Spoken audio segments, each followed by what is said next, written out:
Edit video ah. Adobe Premiere dong. New project. Mulainya klik yang mana ya?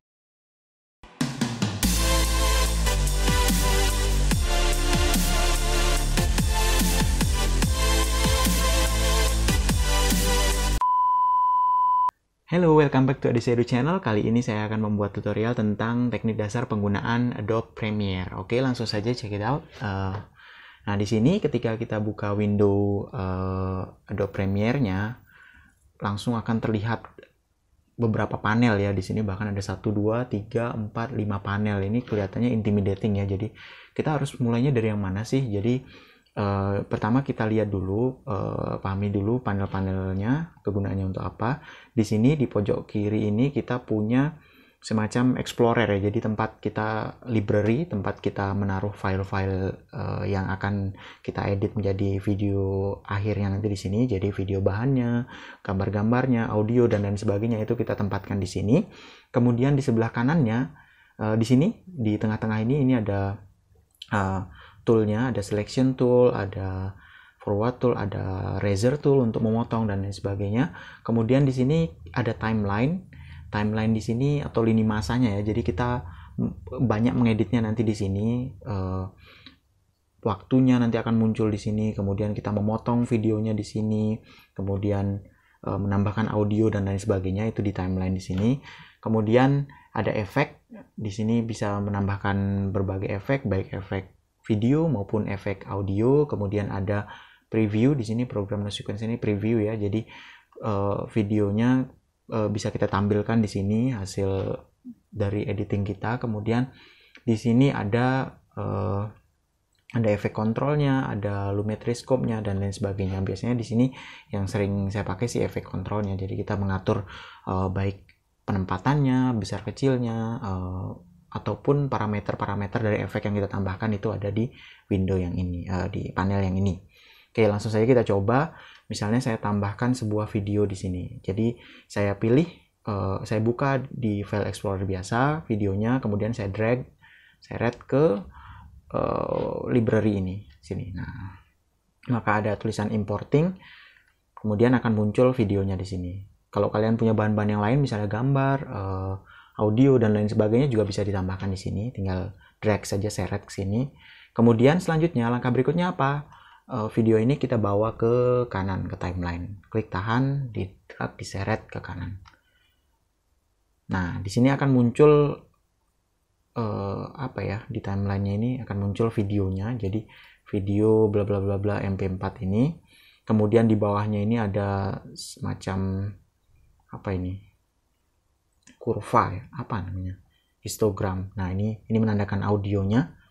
Jadi ini ke kanan, kita lihat. Nah, dia videonya ternyata berhenti di menit ke 16, detik ke 3, sekitar 36 kayak itu.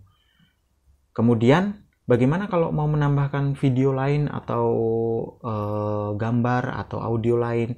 Di sini bisa kita lihat, di sini ada V1, V2, V3, ada A1, A2, A3. Nah, ini tracknya ya, jadi video tracknya dan audio tracknya. Artinya apa? Kalau kita mau menambahkan, misalnya di detik ke 16 ini mau saya tambahkan gambar, sebuah gambar buku gitu misalnya, tinggal kita import dulu gambar bukunya, kemudian kita bawa ke track yang nomor 2 ini. Nah, track nomor 2. Kemudian kalau mau ditambahkan gambar lagi bisa ditambahkan di track nomor 3. Jadi kita berkutat dengan pengaturan waktunya, penempatan gambarnya di menit, detik keberapa, besar kecilnya itu di sini di timeline. Kemudian bagaimana kalau mau menambahkan background audio? Bisa di audio tracknya di bawah sini. Nanti lebih detailnya akan saya bahas di video lainnya, di mini tutorial lainnya. Kemudian berikutnya kita lihat efek di sini. Nah, di sini misalnya saya ada video effects di sini, ada adjust, ada blur and sharpen dan lain sebagainya. Ini bisa tinggal kita double klik, nanti akan di-apply efeknya ke sini. Kemudian selanjutnya preview. Nah, di sini ketika kita tekan preview, maka hasil editing kita yang ada di timeline ini akan ditampilkan di preview ini. Nah, selanjutnya misalkan kita sudah selesai mengedit, bagaimana? Selanjutnya bisa klik file, kemudian export media. Nah, maka di sini akan muncul export media, tinggal klik di ini output ini ya, output name, kemudian pilih foldernya di mana, kemudian klik save, lalu selanjutnya klik export. Nah, untuk export ini sendiri itu apa namanya, memakan waktu yang cukup lama, tergantung dari spesifikasi dari laptop atau komputer yang digunakan untuk mengedit.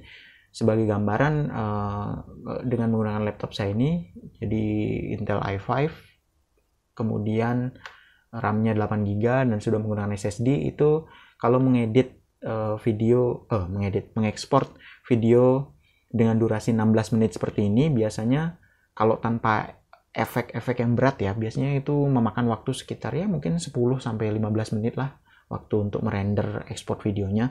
Tapi kemarin saya mencoba dengan efek yang cukup lengkap dengan green screen dan lain sebagainya, itu video 20 menit itu memakan waktu kurang lebih sekitar 1,5 jam. Jadi ya itu tergantung spek dari komputer masing-masing ya.